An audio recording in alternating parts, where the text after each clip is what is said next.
নরসিংদীর মাধবদীতে আলোচিত আমেনা আক্তার হত্যাকাণ্ডের রহস্য উদ্ঘাটন করেছে পুলিশ। মেয়ের বিভিন্ন অসামাজিক কর্মকাণ্ডে বিরক্ত হয়েই তাকে হত্যা করেছে সৎ বাবা আশরাফ আলী। গ্রেফতারের পর আদালতে দেওয়া 164 ধারার জবানবন্দিতে এই তথ্য জানান নিহত আমেনা আক্তারের সৎ বাবা। এই ঘটনায় এখন পর্যন্ত 4 দর্শকসহ 9 জনকে গ্রেফতার করেছে পুলিশ। 7 মার্চ শনিবার দুপুরে নরসিংদীর পুলিশ সুপারের কার্যালয়ের এক সংবাদ সম্মেলনে এই তথ্য জানান পুলিশ সুপার আব্দুল্লাহ আল ফারুক।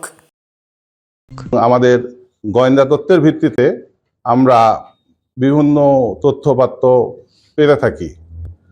এরই ধারাবাহিকতায় গতকাল 6 মার্চ আমরা মোটামুটি নিশ্চিত হই যে হত্যাকাণ্ডের প্রকৃত কে জড়িত ছিল, এবং তারই ধারাবাহিকতায় আমরা ভিকটিমের সৎ পিতা আশরাফ আলীকে জিজ্ঞাসাবাদের জন্য মাধবদী থানায় নিয়ে আসি, এবং সেখানে আমরা তাকে ব্যাপক জিজ্ঞাসাবাদ করি, এবং জিজ্ঞাসাবাদে এক পর্যায়ে সে এই হত্যাকাণ্ডের সহিত নিজেকে জড়িয়ে আমাদের কাছে স্বীকারোক্তি প্রদান করে। প্রেস কনফারেন্সে পুলিশ সুপার আব্দুল্লাহ আল ফারুক বলেন, মাধবদী থানার আলোচিত আমেনা হত্যার ঘটনায় আসামি নূর মোহাম্মদ ওরফে নুরুর সঙ্গে প্রেমের সম্পর্ক ছিল নিহত আমেনার। এই সুবাদে তারা শারীরিক সম্পর্কে লিপ্ত হতো। গত 10 ফেব্রুয়ারি আসামি হজরত আলী, এবাদুল জামান ও গাফফার আমেনাকে আলীর বাড়িতে দলবদ্ধ ধর্ষণ করেছে। পরে এই ঘটনা জানাজানি হলে গ্রামের মাতব্বররা সালিশের মাধ্যমে সমাধান করে দেবে বলে জানায়। এদিকে আমেনার সৎ বাবা আশরাফ আলী গত 25 ফেব্রুয়ারি রাতে পূর্ব পরিকল্পনা মোতাবেক তার এক সহকারী সুমনের বাড়িতে যাবার পথে গলায় ওড়না পেঁচিয়ে একাই হত্যা করেছে বলে স্বীকারোক্তিমূলক জবানবন্দি দিয়েছে সে। তিনি তার জবানবন্দিতে উল্লেখ করেন, আমেনার বিভিন্ন অসামাজিক কর্মকাণ্ডের কারণে তিনি দীর্ঘদিন যাবৎ বিরক্ত ছিলেন এবং সামাজিকভাবে বিভিন্ন সময় হেয় প্রতিপন্ন হওয়ার কারণে তাকে হত্যা করেছেন তিনি নিজ হাতেই। পুলিশ সুপার জানায়, আমেনার সৎ বাবা আশরাফ আলীর কথাবার্তা সন্দেহজনক হবার কারণে এবং আসামিদের জবানবন্দির ফলে তাকে গত শুক্রবার গ্রেফতার করা হয়।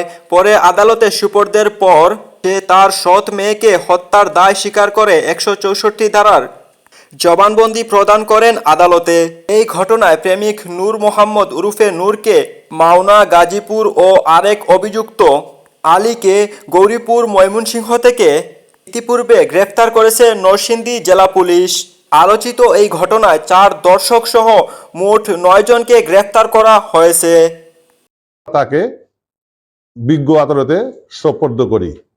বিজ্ঞ আদালতে তাকে জিজ্ঞাসাবাদ করলে সে সেখানে ফৌজদারি কার্যবিধি 164 ধারা মোতাবেক নিজেকে জড়িয়ে এবং নিজের হত্যাকাণ্ড ঘটিয়েছে এ সংক্রান্তে জবানবন্দি প্রদান করে, এবং তাকে আমরা বিজ্ঞ আদালত তাকে জেল হাজতে প্রেরণ করে।